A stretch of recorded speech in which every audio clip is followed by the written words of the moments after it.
My name originally was Julie Carol Saunders. And when I was born in a small village in the middle of Northamptonshire. Had about less than 100 people. My father was the butcher. He was an atheist. And my mother was a housewife, also an atheist. Because of the ill health of my brother, I was sent to live with my grandmother, who was a Baptist Christian. It was in the same village, only a few doors down. So I grew up as a Baptist. So I led a very simple, almost luxurious life. There was no hassle, no trouble, no nothing. Very quiet. And I went through school at Wollaston, and then I was going to go into veterinary, but I damaged my back, so I couldn't. So I went into medicine, and I became a chiropodist. And I was also very active in the church. I ran the toddler group. I used to go to all the prayer meetings, all the study groups. I ran the old people's coffee mornings, and it was a big part of my life.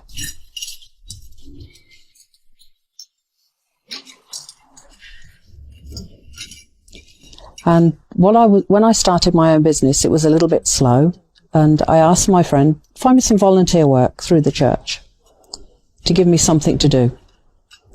So she put me on to an organisation called Women's Aid, the Battered Wives Association as it was known then, and I started working there. And I met this lovely lady, Hamida, and we got on very, very well. And after quite a few years of knowing her, more than 10 years of working with her, a conversation had happened between a new lady who'd come, and we were all talking about religion.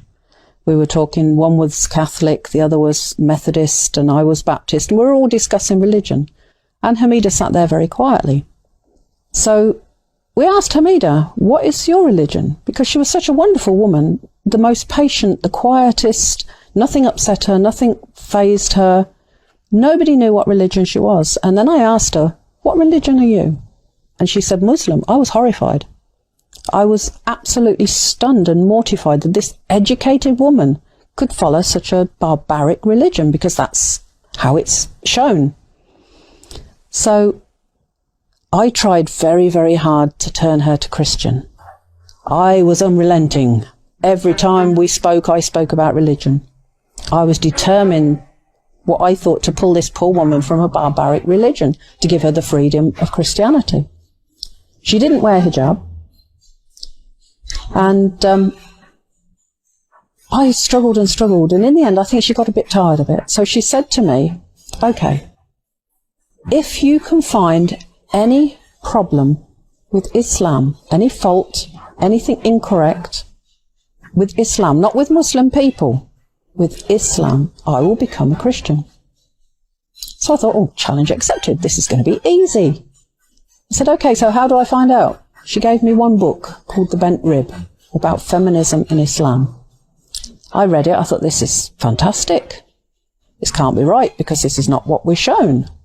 So I thought, she's given me something that's biased to mislead me. So I went to an Islamic shop in London, and the man there was very unfriendly. He had no intention of selling me anything. He was quite abrupt and rude to me about the way I dressed, and wouldn't help me. So I left. And I said to Hamida with the story of what had happened, and she said, but that's Muslim people. That's not Islam. She told me another shop to go to in Luton, the Zamzam. And the man in there, although he looked very scary with a big beard and he wore the throbe and he looked as scary as the other guy, he was wonderful. He tolerated my 5 children in the shop, and he helped me. I went past him. I didn't want to ask him after the reaction the other man had given me. So I thought, I'm just going to look round. So I looked and I looked, and I found one book about women in Islam. I think it was called The Purpose of Women in Islam. So I thought, okay, I'll get this one. There must be something in there, from what I've seen of Islam, there must be something useful in there to beat her with. There must be something I can say, look, this is wrong. So I thought, great, I'll get this one. And the gentleman in the shop came over and said, Salaam alaikum, sister. I had no idea what he was saying, apart from the sister. And then he said, can I help you? And I thought, help you I can get. So I said, yeah, I'm looking for something to learn about Islam. So he said, oh, that's fantastic. And he showed me 2 other books. So I said, okay, I'll get those. One was a book called The Life of the Prophet, or The Story of the Prophet, by Martin Lings. And it was written in pure English. It was written by an English man, and it was more of a story than a reference book. So it was wonderful. It gave me the right story. And I bought the 3 books. I went to the till. I paid for the 3 books. And my kids started, we want to go for chicken.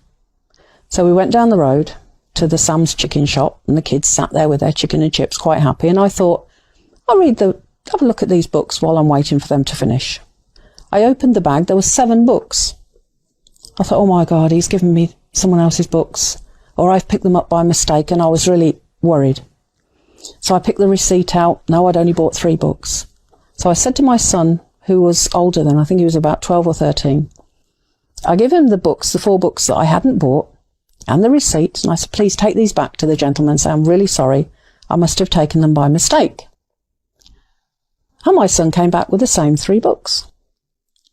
And he said, no, the man said, this is a gift for you. And I was really surprised. You never get that in an English shop.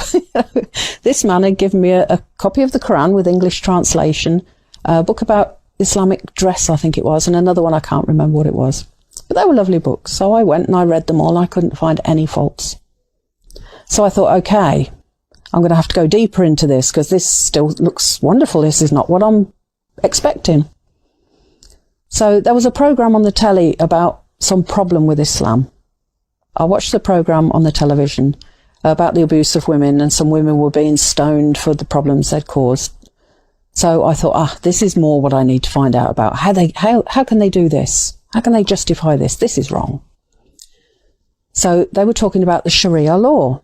I thought, this is the piece of Islam that must be wrong. So I went back to the same bookshop, and the gentleman recognised me, which was quite good, because it was a couple of months afterwards. And he asked me how I enjoyed the books. I said they were fantastic, but now I want a book about Sharia law. And he looked a bit surprised. He said, that's a bit heavy for someone just learning about Islam. I said, no, I feel I need this book. So he gave me, I bought 1 book on Sharia law.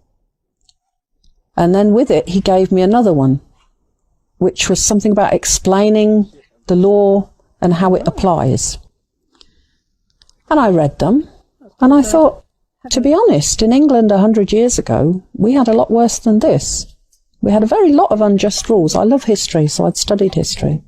And I knew that in England, if you stole something, they wouldn't just cut your hand. Or if you stole food, they wouldn't forgive you.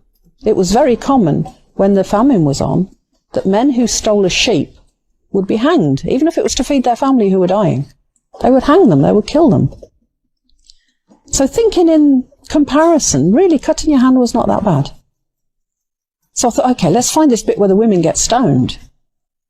And that was for adultery. Well, in England, a few hundred years ago, they would have drowned them. And I studied for almost a year. And every day, Hamida, when I saw her, would say, so how are you doing? Found anything yet? I said, no, but I will. Inshallah, I will. Well, I didn't say inshallah then, but I said, God willing, I will. She said, okay, keep booking. So one day I was getting fed up because she used to laugh and say, found anything yet? So I said, okay, find something wrong with Christianity. She didn't even have to read a book. She came out with so many things that were in the Bible that nobody had ever mentioned to us in study groups. So I thought, okay, instead of studying Islam, let me have an evaluation of Christianity. And she gave me a book called something, the Bible Thumpers Combat Book or something, by Hamida. After I read that, I said, that's it, I'm Muslim. Because I had never realised there were so many faults in Christianity. And when you look back at the history of Christianity, it's been changed so many times. It's no longer the Word of God. But Islam is exactly as it was when it was made. And there is no faults. And then when I said I want to become Muslim, she said, okay, but I'll show you one more thing. Because she saw I wasn't really 100% convinced. I was leaning that way. She said, go back, put your computer on, go on YouTube and put the miracles of the Quran.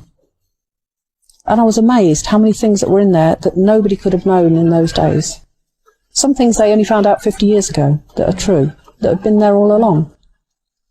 So I saw that Islam was the perfect religion.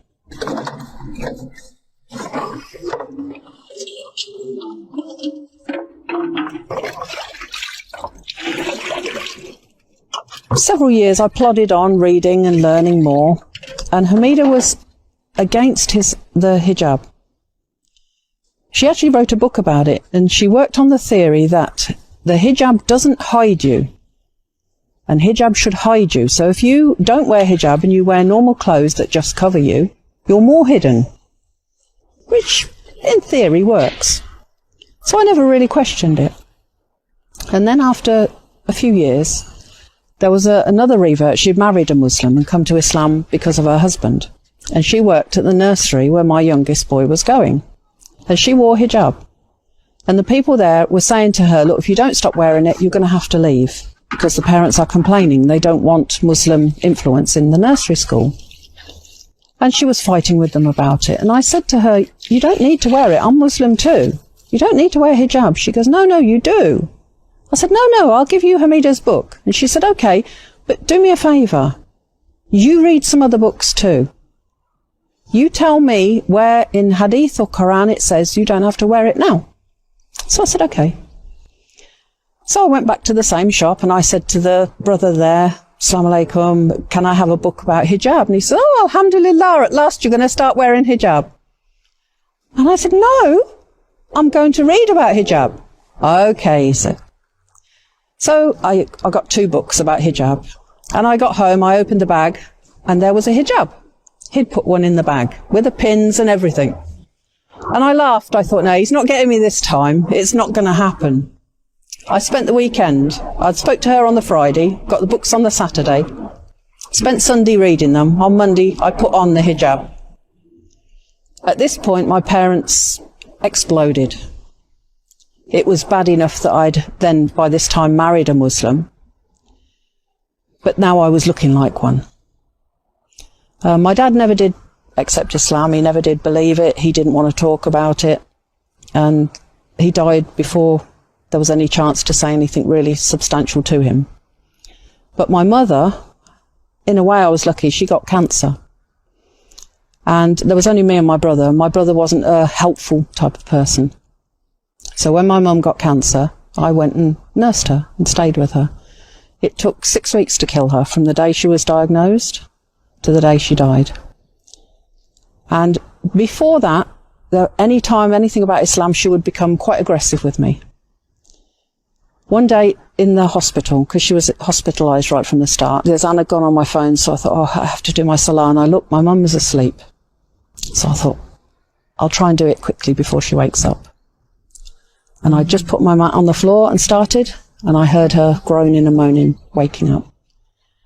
And I'm thinking, I've never read whether you're allowed to break your salah for your mum or not.